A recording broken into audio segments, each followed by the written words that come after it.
Matt, thank you for the introduction, and thank you all for joining us in today's session. That short snapshot of Army included numerous hazards that we face both in training and on operations every day. What Nick and I are going to talk to you about was not directly portrayed within that video, however it is ever present in both the video and in our training and on operations. Environmental heat is a risk that we must continually manage within Army in order to protect our most valuable asset, that being our people, who are integral, despite what you may have heard this morning about artificial intelligence and robotics, though our people will be critical to enabling an effective land force capability for the foreseeable future. Today's presentation will commence with an explanation of environmental heat and the challenges that it poses in the development and maintenance of that land force capability. These challenges will be framed within the context of the Australian Army's mission. Nick will then outline the personal factors that contribute to environmental heat, and then he will then go into the environmental heat management system framework, and he'll conclude with how we manage that risk using that framework very briefly. And then we'll have opportunities for questions at the end, and we're certainly more than approachable outside of this room for anything more that you may wish to take on. Environmental heat hazard is described as the net effect of air temperature, airflow, humidity and radiant heat load. As such, it's a composite index measured in degrees Celsius. It is different to ambient temperature. Accordingly, the effect it has on the performance of soldiers in both Darwin and Melbourne on any January day is considerably different, despite the fact that the ambient temperature in both locations may be 30 degrees Celsius because of those factors that I've outlined earlier. Likewise, the environmental heat effect can be vastly different between two locations that are relatively proximate to each other. So a wet bulb reading that you may take on a beach will be considerably different to a wet bulb reading that's recorded 200 metres off the beach in dense, thick jungle rainforest. The Australian Army's mission is to prepare land forces in order to defend Australia and its national interests. By virtue of this mission, Australia's land forces, as part of a joint force, do not necessarily get to choose when and where they are employed, or the environmental conditions in which they will be required to fight. Critical to the mission is the word prepare, in this case both individual and collective preparation of our personnel. In a training environment, we must ensure that despite all of those hazards you've seen, we must ensure that training is conducted in a safe manner while ensuring it is sufficiently realistic and challenging enough to prepare our people for the rigours of combat. It is not just a case of we do risky business and things can go wrong. We need to be possibly proactively managing that risk. And that requires a force preservation mindset and an active risk management approach to achieve the fine balance between training safely and ensuring personnel are prepared for the rigours, or prepared and equipped for the rigours of combat and for the exposure to environmental extremes, such that they are capable of winning the land battle and to achieve our mission. A failure to adequately prepare our personnel to operate in environmental heat extremes in training is simply transferring that risk down to operations. And if we leave it and we don't prepare them for operations, the outcomes and the consequences of that can be disastrous and ultimately compromise the ADF's ability to achieve its mission. The second challenge here is we all react differently and we have varying degrees of tolerance to heat. And Nick, when he speaks shortly, will explain some of the reasons behind that. The environmental heat management system is built around both work and rest or recovery. However, the system or the framework in which we train in our field environment does not afford the usual luxuries expected in life, starting with the complete absence of the standard 8-hour workday. But also, the conditions of training and working in that field environment do not provide the optimal conditions for recovery. As such, we risk normalising normalising heat injuries through inadequate recovery conditions for our personnel. Environmental heat, similarly, has a cumulative effect on the body. Unless the necessary levels of recovery are achieved, an individual will commence a subsequent task or a subsequent day's worth of training at a level of risk higher than what the framework allows. The heat injury that occurred today is often as a result of the training that occurred yesterday, and we haven't provided that necessary conditions for that person to recover sufficiently such that they're able to start again. Heat is silent if the signs and symptoms that are not identified and acted upon quickly. The risk of heat illness can suddenly, a low risk of heat illness can suddenly turn into high or extreme risk and result in stroke and or death.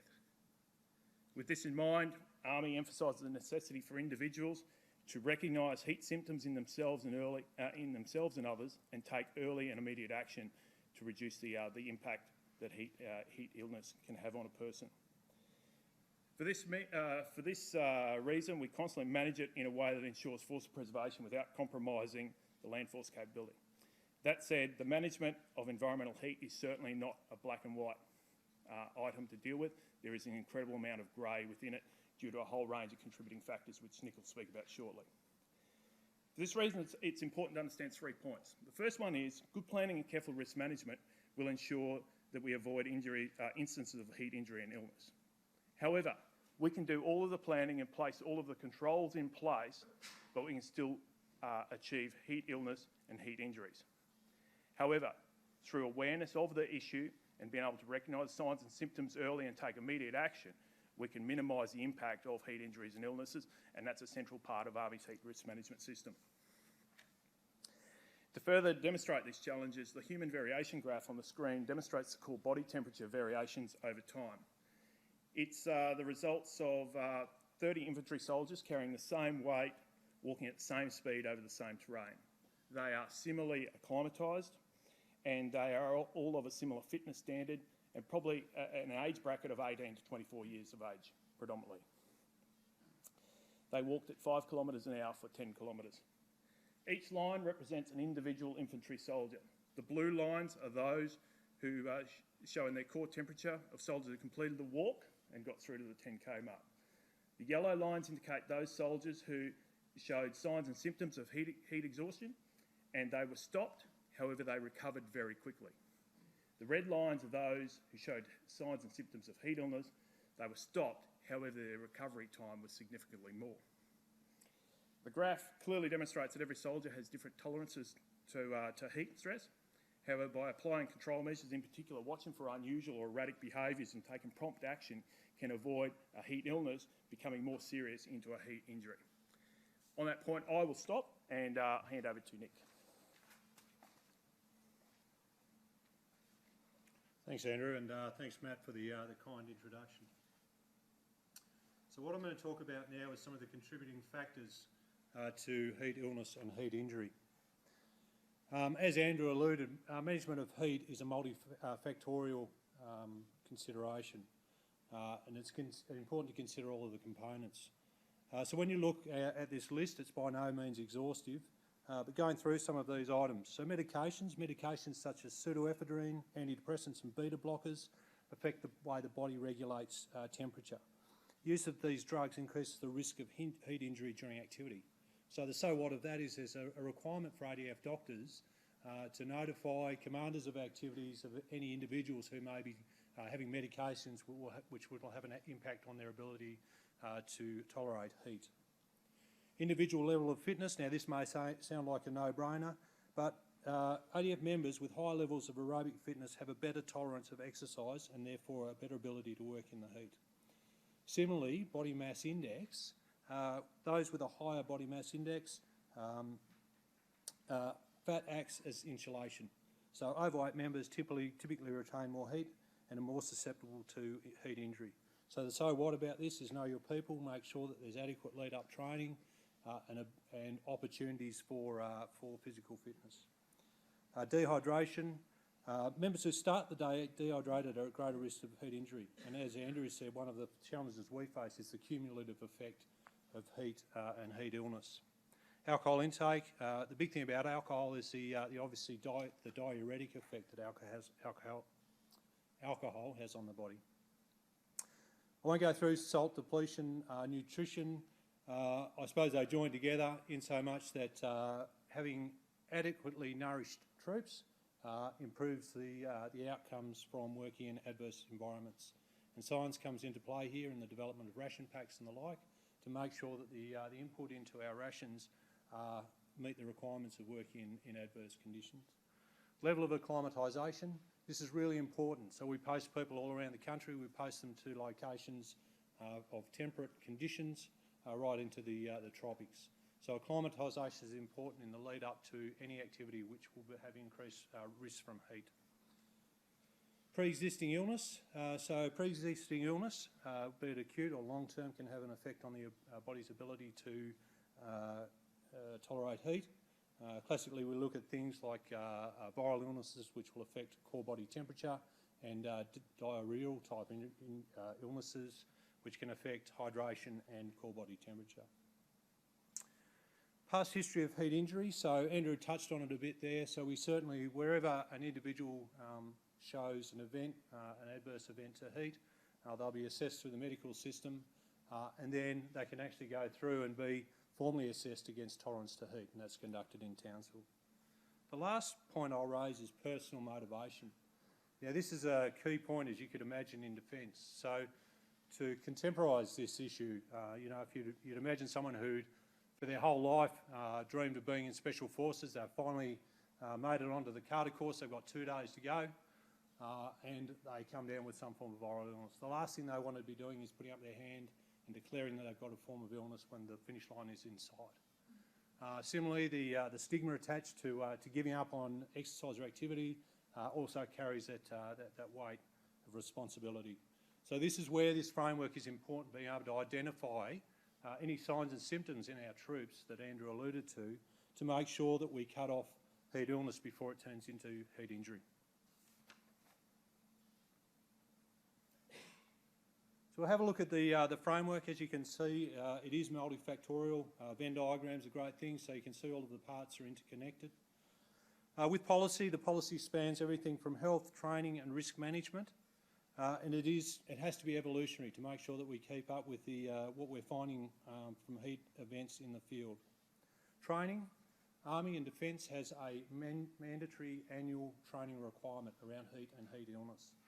And this is really important around things like awareness, recognition, action and including first aid for members suffering from heat illness.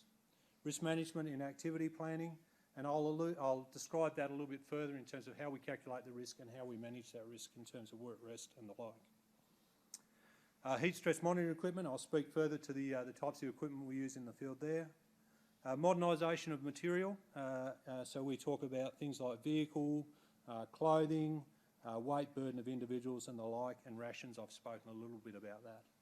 The other thing we do is we train ancillary medical staff, so combat first aiders and advanced first aiders, so that we can put the level of care as far forward as possible to provide intervention when heat illness is encountered. Climatisation, I've spoken about that, and heat tolerance testing. Investigation and research to inform system feedback and trend analysis. So what we do here is we marry up our workplace health and safety systems from our medical side of the house, and we look for things specifically like trends, by location, by times of the year, by activity, and we see if there is any intervention required to make sure that that trend doesn't continue and whether there's a requirement for intervention. Enhancing reporting behaviour is important. So there's been the development of targeted questions around heat injuries. And it's important to note that just because an incident has arisen, it's not a system failure. And I think Andrew alluded to that before. So in fact, in certain conditions, we'll predict 5% or more of heat illness developing with all of the appropriate mitigators in place.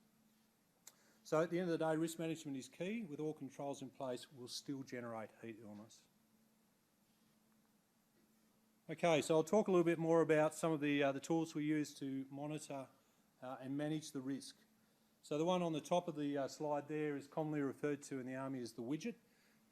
And as Andrew said, it's an equation. So it's not only just the temperature of the day, it includes the UV index and also the relative humidity. So as you can imagine, in areas of high humidity, high relative humidity, the ability for the body to regulate heat through evaporation from perspiration is reduced, so that's important to note. So when we look at the temperature, it's an index temperature. So the one on the top there is usually can only be monitored by people with specific training. The eSIM, which is the monitor on the bottom, requires no formal training, just a short introduction, and can be used anywhere in the field. So a fantastic bit of kit. And as Andrew spoke about, the ambient conditions where the widget may be set up may be completely different to the environment where the actual activities are being conducted. Let's take a moment to read that one. And although there's a little bit of humour in that slide, it actually highlights the fact that that heat illness and awareness is key in Army. So this cartoon actually appeared in the Army newspaper, and it draws in some important points. And those points obviously are key across Army for understanding of how to manage the risk that is heat, illness and injury. So notwithstanding this, as previously mentioned, everyone reacts differently. For this reason, Army training places considerable importance on the need for individuals to recognise signs and symptoms in themselves and others to take immediate action.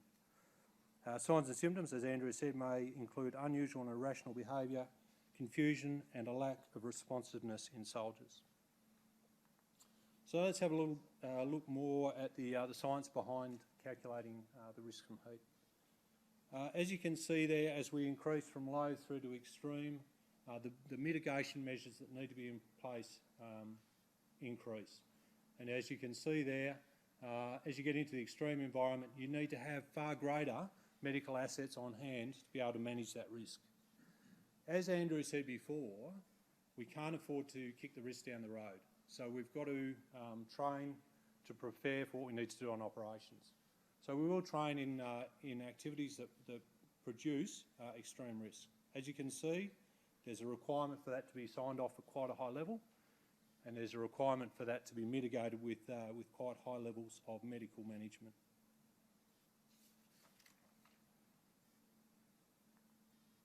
So when we're calculating or managing the risk as well, we've got to work out what the work intensity is, and this table elaborates that quite clearly. So you can see there, it goes from light work through to very heavy work, and the example I've highlighted there is digging with an entrenching tool, which is sort of key to what we do in the Army. So where critical thought comes into place is that digging an entrenching tool in soft sands in relatively benign environments is a lot different to digging in the rock and high range. So there is actually science for commanders to put in place when they're calculating the risk and working out what the work rest should be. But there's also a requirement for some critical thought when looking at that. So let's look at the overlay now. So these are what we call work rest tables. I won't go specifically into the complete detail of this, but the example I've got here is someone who's attired either in DPCU, which is the camouflage uniform, or PT attire, which are equivalent in terms of their risk rating. It's an index temperature of 31, and we're conducting moderate work. So a commander will look at this table when they're doing their risk planning and see that they need to do 30 minutes of work and 30 minutes of rest. It will also dictate the fluid levels and intake that they should be doing through this. One point I will draw to your attention is that there's a very fine line between what is green and what is black. And that's why risk management and risk planning is critical to what we do. So I'll wrap up there. I suppose in conclusion what I'll say, and I suppose supporting Andrew's discussion at the front end, the management of the risk from environmental heat is multifactorial. Unfortunately, Army over time has had to learn some pretty hard lessons, and you know, that has certainly been a key driver for what we do. It is a point that you can't rest on. So when you're becoming good at something, you don't want to let your guard down, and heat is exactly one of those things. It is something that we will continue to encounter while the Army continues to exist. We will improve through ongoing evolution of policy, engagement with science and technology groups to make sure our equipment is better, our ability to manage and treat casualties is better, and at the end of the day, as Andrew said, the most important asset that Army has is its people.